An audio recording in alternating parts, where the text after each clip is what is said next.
Ukraine, চীন আর যুক্তরাষ্ট্র, এই তিন রাষ্ট্রের চাপে বিপাকে ইউরোপের অর্থনীতি। ইউক্রেন যুদ্ধের খরচ যোগানো, চীনের সস্তা ভারী পণ্যের সরবরাহ আর ট্রাম্পের নতুন করে নির্বাচিত হওয়ার শঙ্কায় রয়েছে মহাদেশটি। বিশ্লেষকরা বলছেন, ত্রিমুখিক চাপ সামাল দিতে বেগ পেতে হবে ইউরোপকে।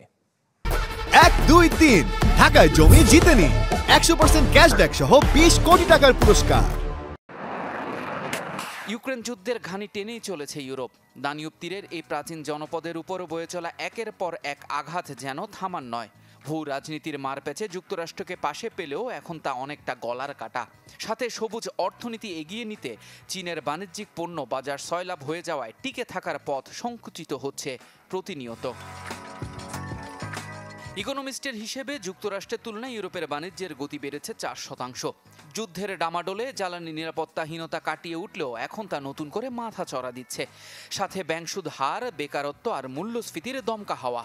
ফলাফল, 2023-এর তুলনায় 2024-এর প্রথম 3 মাসে বাণিজ্য প্রবৃদ্ধি বেড়েছে মাত্র 0.8%। তাই 2023-এ মন্দা আভাস কাটালেও এবছরের মাঝামাঝি তা নতুন করে মাথা চড়া দিতে পারে। যুদ্ধের চাপে বন্ধুরাষ্ট্র যুক্তরাষ্ট্র ইউরোপের পাশে দাঁড়ালেও জ্বালানি নিরাপত্তায় নিশ্চিতে একচ্ছত্র প্রভাব বিস্তারের চেষ্টা চালালেও তা বেশি দিন ধোপে টেকেনি। এলএনজি সংগ্রহ, রাশিয়া থেকে বিকল্প উপায়ে গ্যাস মজুদ আর সবুজ জ্বালানির উপর ভর করে ওয়াশিংটনের প্রভাব বলয় থেকে বের হয়েছে মহাদেশটি। তবে ট্রাম্পের নতুন করে নির্বাচিত হওয়ার জোর প্রচেষ্টায় আবারও সংকটের শঙ্কা অর্থনীতিতে।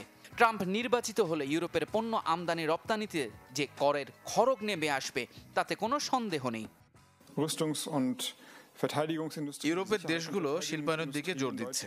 জার্মানি ও ইউরোপের অন্যান্য দেশগুলো এখন ভারী উৎপাদনে নজর বাড়াচ্ছে। রাশিয়ার প্রভাবের ভয়ে এখন কেউ বসে নেই আর অর্থনীতিকে এগিয়ে নিতে চায়।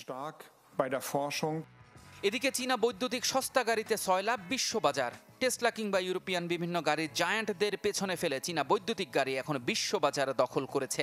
সাথে সবুজ জ্বালানির জন্য সৌর ও বায়ু বিদ্যুতেও দেশটি দেখিয়েছে সাফল্য। সবুজ জ্বালানির নিরাপত্তায় চীনের আধিপত্যের কাছে এক প্রকার নতজানু ইউরোপ। ত্রিমুখী সমস্যা সমাধানে ইউরোপকে তাই সাবধানে পথ চলার পরামর্শ বিশ্লেষকদের। ইফতেখার আলম, চ্যানেল 24।